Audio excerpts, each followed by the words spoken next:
자, 먼저 첫 번째 문제를 보시면 거기에 어떤 변호사가 자신의 업무용 컴퓨터 작업을 위해서 시간당 1만 원을 지급하는 조건으로 사무원을 채용했다. 이 변호사는 변호 업무로 시간당 10만 원을 번다.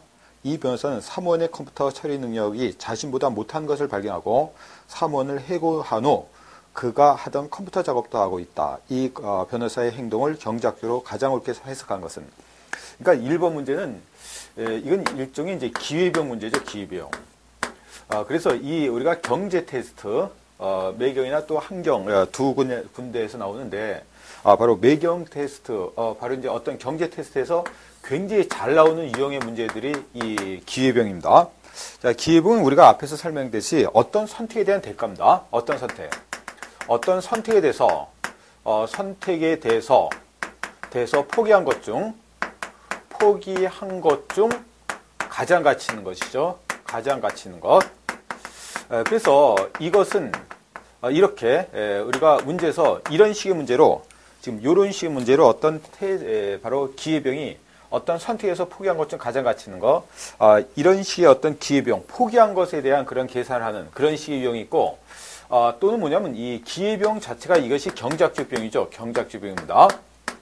경제학적 비용이기 때문에 이 비용 측면에서 뒤에 가면 실제 비용을 계산하는 거, 또는 이제 비용이 계산돼야지 이제 우리가 이윤이 계산되지 않습니까? 이윤 계산하는 그런 식의 문제로 자주 나옵니다. 그래서 바로 이제 매경 테스트에서 아주 대표적으로 잘 나오는 유형 중에 하나가 이 기회비용에 관한 문제예요. 그러니까 여기 본다면 이제 변호사는 지금 시간당 10만 원을 벌죠. 시간당 10만 원을 버는 겁니다. 10만 원. 근데 여기서 바로 이제 컴퓨터 작업을 위해서 1만 원의 지급을 우리가 지급하는 조건으로 사무원을 채용했어요. 1만 원. 그래서 바로 이제 이 능력이 바로 이제 사무보조원의 능력이 바로 변호사의 능력보다 못하기 때문에 해고하고 자기가 했다는 건데, 여러분이 생각할 때 이런 생각을 할 수가 있어요. 그러니까 한마디로 이 컴퓨터, 바로 이제 컴퓨터에 대한 그런 식의 어떤, 바로, 사무원의 사무 능력은, 컴퓨터 작업에 대한 능력은, 바로 절대유가 있죠. 이 변호사가, 이건 변호사죠. 변호사가 있고, 그 다음에 여기 이제 사무원이 있다면, 이런 식의 기회비용 문제는 우리가 반드시 또 다르게 나오는 유형 중에 문제가 하나가 바로 비교우에 관한 문제입니다. 비교우를 계산할 때 우리는 이런 식의 기회비용을 생각해야 되거든요. 그래서 이 변호사랑 바로 이제 사무원이 본다면 절대우위는 변호사한테 있죠. 절대우위가 있습니다. 절대우위는 변호사가 있어요. 그래서 우리는 뒤에 가서 비교우위, 절대우위 할 때도 절대우위가 있다고 이제 변호사가 그 일을 할 이유는 없습니다. 하지만 거꾸로 상대적으로 봤을 때 바로 이것은 비교우위는 바로 사무원한테 있는 겁니다. 물론 비교우위가 되기 위해서 우리가 다른 일에 관한 것도 우리가 비교돼야 되지만, 우리가 이렇게 봤을 땐 절대우위와 비교우위에 관한 문제로도 이렇게 기회비용 문제 나올 수 있다는 겁니다. 근데 여러분이 오해하는 것 중에 뭐냐면, 시간당 변호 비용이 10만 원이고, 그렇다면 노는 시간에, 우리가 여가 시간이죠. 여가 시간에 비용은 없지 않습니까? 하겠지만, 우리는 앞으로 뒤에서 보면 이거예요.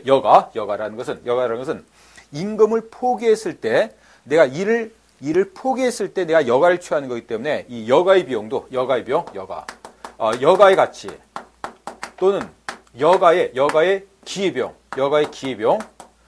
기회비용도 뭐랑 똑같습니까? 시간당 임금과 같은 것입니다. 꼭 알아주세요. 우리는 여가라는 것은, 그러니까 이 사람의 변호사의 여가의 비용은 똑같이 10만 원입니다. 자, 사무원의 여가의 비용은 1만 원입니다. 그 사람 임금이 그 사람의 여가 비용과 같다는 걸 여러분이 꼭 알아주셔야 합니다. 자, 그래서 다음 중 본다면, 다음 중 가장 옳게 해석한 것은, 그래서 변호사의 컴퓨터 작업에 대한 기회비용은 자신의 변호 업무의 가치랑 같다. 그래서 바로 변호사가 1시간 동안 컴퓨터 작업을 한다. 그럴 때 그때 드는 비용은 10만 원이 되는가, 10만 원. 그러니까 결국 우리는 이것이 잘못된 선택이 되는 거죠. 잘못된 선택이기 때문에 나머지는 모두 그런 겁니다. 모두 그런 거기 때문에 바로 이 변호사의 행동은 바로 비합리적 그런 행동이었다는 거죠. 그래서 1번만 맞고 나머지는 다 틀립니다. 그렇게 여러분이 이렇게 여러 가지로 우리가 해석할 수 있는 문제이기 때문에 그런 식으로 다시 한번 잘 정리해 주시고, 자, 두 번째 문제는 요것이 이제 어떤 기회비용에 관한 문제라면, 두 번째는 이제 수요와 공급의 변화, 수요 공급 규정이죠, 규정. 균형인데 특히 여기서 수요와 공급 이것의 변화에 관한 문제. 자, 이런 식의 문제도 또한 매경 테스트, 우리가 경제학 테스트에서 잘 나오는 문제입니다. 수요와 공급에 대한 변화에 관한 문제, 이런 것이죠. 그래서 먼저 우리가 알아둘 것은 이 수요라는 것이죠, 수요. 수요라는 것은 이제 Q와 가격과 수량과의 관계에서 우리가 우화하는 이 관계가 수요인데, 꼭 알아둘 것은 우리는 여기서 가격이 변하면, 가격이 오르면 이것은 곡선상의 이동이 되죠. 이건 수요량이 변합니다. 수요량이 변하죠. 가격이 오르면 수요량이 감소합니다. 근데 이거 말고 가격이 떨어지면 수요량이 증가되겠지만 우리는 또한 수요를 증가시킨 요인을 잘 봐주셔야 돼요. 그래서 수요를 증가시킨 요인 중에서 우리가 제일 잘 나오는 것은 이것은 바로 이제 정상제의 소득 증가 또는 열등제의 소득 감소겠죠. 열등제의 소득 감소. 근데 그것보다 더 잘 나오는 게 뭐냐? 더 잘 나오는 것은 이것은 바로 연관 상품의 가격에 관한 겁니다. 연관 상품의 가격이기 때문에 이것은 대체제 가격 상승. 알았어요? 그래서 이 대체제가 가격이 상승하면 이 방향에 같이 움직입니다. 대체제 가격 상승은 바로 수요를 증가시킵니다. 그리고 바로 보완제 가격 하락. 가격 하락은 또한 이것의 수요를 증가시키는 겁니다. 그러니까 이 방향 갖고 이 방향 반대다. 이런 걸 꼭 알아두실 필요가 있어요. 우리가 보통 대체제라는 것은 대신 소비에도 만족감에 별 차이가 없는 문제야. 많이 예를 든 것으로 뭐 커피와 홍차를 예를 들어서 커피 가격이 오르면 홍차 수요가 증가된다는 얘기예요. 이런 얘기입니다. 그리고 보완제라는 것은 커피와 설탕. 커피 가격이 오르면 커피 가격이 떨어지면 그지? 그때 바로 설탕의 수요가 증가된다는 얘기죠. 커피 가격이 떨어지니까 커피의 소비량이 늘어나고 결국 설탕의 수요가 증가되겠죠. 그래서 자, 요 세 가지가 수요 공급에 관해서 가장 중요한 세 가지입니다. 이거 말고도 여러 가지가 있는데 우리가 문제에 봐서는 요 세 가지 내용이 제일 잘 나온다는 겁니다. 자, 그다음 보시면 이제 Q와 P가 있을 때 공급에 관한 거죠, 공급. 이 공급에 관한 것은요, 이 항상 뭐를 생각하냐면 이 공급은 한계 생산비랑 똑같아요. 생산비 곡선과 똑같기 때문에 자, 이렇게 공급은 생산비가 오르면 공급은 어떻게 하고 감소하는 겁니다. 생산비가 오르면 공급이 감소하고 생산비가 떨어지면 이것은 공급이 증가되는 겁니다. 그러니까 생산비에 관련된 그런 내용을 알아두시라. 특히 이때는 조세가 많이 나오죠. 조세가 부과되면 생산비 상승으로 공급이 감소되는 경우가 나옵니다. 자, 그래서 지금 2번과 같은 문제를 봤을 때, 자, 이런 걸 이제 같이 물어보는 문제인데, 다른 조건이 일정할 때, 지금 현재 다른 조건이 일정할 때, 지금 여기가 Q와 P가 있는데, 지금 이건 뭐냐면, 이건 자동차 시장이죠. 자동차 시장입니다, 자동차 시장에 이런 식의 자동차 시장의 수요와 공급이 있습니다. 공급이 있어요.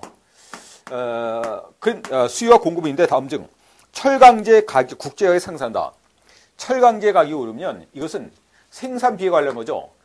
철강제 가격이 오르면 이 생산비에 관련되기 때문에 이것은 철강제 생산품이기 때문에 철강제의 어떤 원료이기 때문에 철강제 가격이 오르면 가격이 오르는 겁니다. 가격이 오르기 때문에 공급이 어떻게 하죠?